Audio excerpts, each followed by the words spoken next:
हनुमान जी महाराज धर्म के मर्म को जानने वाले हैं। हनुमान जी महाराज धर्म के मर्म की स्थापना करने वाले।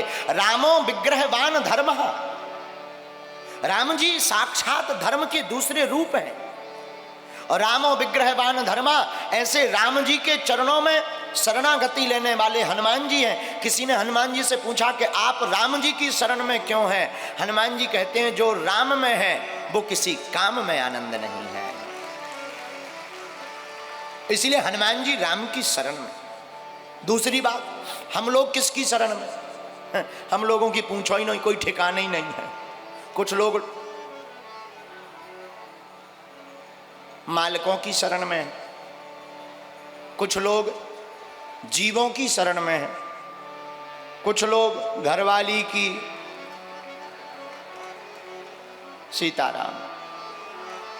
हम लोग किसकी शरण में है पता ही नहीं। अच्छा, शरण का मतलब क्या? जिसके आश्रित रहें, जिसके ऊपर हमारी जिंदगी का भार हो। कोई दुख का समय आवे तो जिसकी याद आवे, कोई प्रसन्नता का समय आवे तो जिसकी याद आवे, कोई खुशियों का दिन आवे जिसकी याद आवे, और जिसके लिए ही दिन ना रात मन मुस्कुराता रहे, उसी को शरण कहते हैं। और लोग आजकल धन की शरण में हैं। हम यही कहेंगे, धनवान बनिए पर साथ साथ एक छोटा सा इंसान बनिए। तो श्री वीर बजरंगबली जी धर्म के मर्म को जानने वाले। उनसे किसी ने पूछा कि आपने इतने बड़े बड़े प्रतापी काम किए, लंका को जला डाला, अक्षय कुमार को मार डाला, जानकी जी की खोज कर लाए, आप पर्वत को उठा करके ले आए, सुसैन वैद्य को लेकर के चले आए, इतनी वीरता का साहस आपके अंदर है। अरे आप तो बहुत महान हैं, इसलिए आप हनुमान हैं। लेकिन हनुमान जी हाथ जोड़कर आंखों में आंसू भर करके एक चौपाई कहते हैं। और जिस चौपाई पर हम लोग कथा कह रहे हैं वो चौपाई कौन सी? सुंदरकांड की चौपाई। आप लोगों के लिए ये चौपाई बहुत कारगर है। हमारे तुम्हारी जिंदगी में भी ये चौपाई उतरनी चाहिए। अच्छा, हम लोग रामायण तो पढ़ लेते हैं, रामायण जी को मानते हैं, रामायण जी की नहीं मानते। गुरु जी को तो मानते हैं, गुरु जी की नहीं मानते। माता पिता को मानते हैं, माता पिता जी की नहीं मानते। तो मेरे पागलों, इस चौपाई को बोलने का हमारा ध्येय, सिद्धांत और भाव यही है कि आप लोग भी इस चौपाई पर हनुमान जी की तरह चलिए। चौपाई के बोल क्या है सुनिए। सो सब तो प्रताप रघुराई, सो सब प्रताप रघुराई, सो सब तो प्रताप रघुराई, सो सब प्रताप रघुराई। नाथे न कछु री प्रभुताई, नाते न कछु री प्रभुताई, नाथे न कछु री प्रभुताई, नाते न कछु री प्रभुताई। हनुमान जी कहते हैं, प्रभु श्री सीताराम जी, ये आपके चरणों का प्रताप है, हमारी कोई प्रभुताई नहीं है।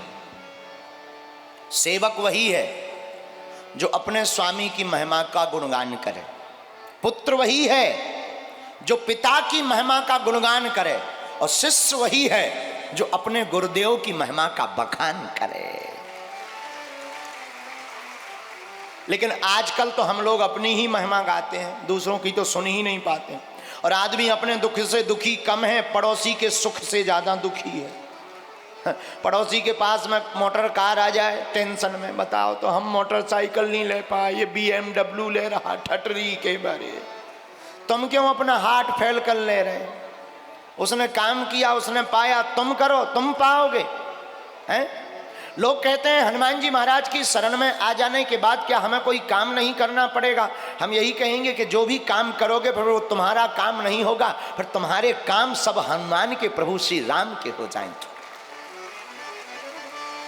तो क्या प्रभु की प्रभुताई के कारण क्या तुम्हारे भगवान हमारी मदद करेंगे?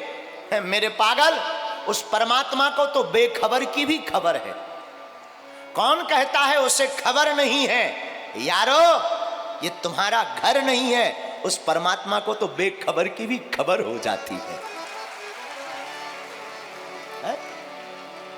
हम लोग तो काया कुटिया में किराए में रह रहे हैं, पर परमात्मा सबकी लाठी पकड़े हुए है, परमात्मा सबकी डोर पकड़े। गोस्वामी श्री तुलसीदास जी कहते हैं, सब ही न चावत राम गुसाई, बंधो कीट मरकट की नाई, बंधो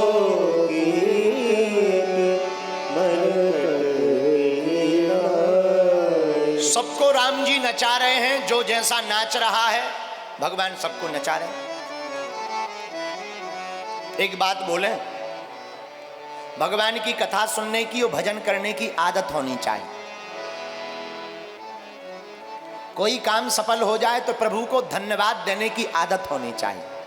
मुझे तुमने मालिक बहुत कुछ दिया है, बहुत कुछ दिया है, तेरा शुक्रिया है, तेरा शुक्रिया है, मुझे तुमने परमात्मा को बात बात पर धन्यवाद देना चाहिए। थोड़ा सुबह थोड़ा शाम भगवान का नाम लेना चाहिए। क्यों? क्योंकि जब हम गर्भ में थे तब भगवान को वचन दिया था, परमात्मा इस नरक से बाहर निकालो, तुम्हारा ही भजन करेंगे। भजन भूल गए, धन याद हो गया।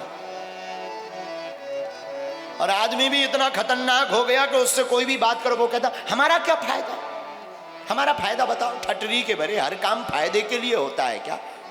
एक आदमी हमें मिला, बोले आप कहते हो सीताराम सीताराम सीताराम करिए, क्या फायदा है? हमने कहा गुटखा खाते हो तुम? बोले खाते हैं। हमने कहा उससे क्या फायदा? बोले नहीं, उससे फायदा तो नहीं है। हमने कहा पर घाटा क्या है ये बताओ। सीताराम कहने से घाटा क्या है? गुटखा खाने से तो घाटा भी है, कैंसर हो जाएगा, पेट खराब हो जाएगा, दांत काले हो जाएंगे, दूर से ही भूतों जैसे नजर आओगे। बोलो जय सिया राम। और कई लोगों के गुटखा खाने के बाद ऐसे मुंह बसा दूसरों को अटैक आ जाए। बोलो सीताराम, जोर से बोलो।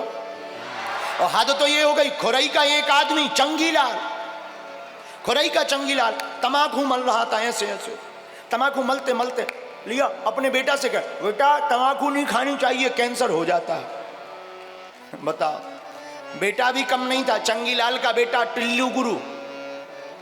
टिल्लू गुरु धीरे से बोला बाप जी तुम्हें नहीं होगा कैंसर, क्या हमें ही को होगा? बोलो सीताराम। पर उपदेश कुशल बहु तेरे, हम दूसरों को उपदेश देते हैं, स्वयं चलते नहीं। मेरे पागलो, हम दूसरों से कहते भगवान का भजन ही सार है, बाकी सब बेकार है, पर स्वयं चलते नहीं। इसलिए मेरे पागलो, आज की कथा का सूत्र यही है, अपनी जिंदगी में एक आदत बढ़िया होनी चाहिए, सुबह शाम प्रभु का नाम गाना चाहिए।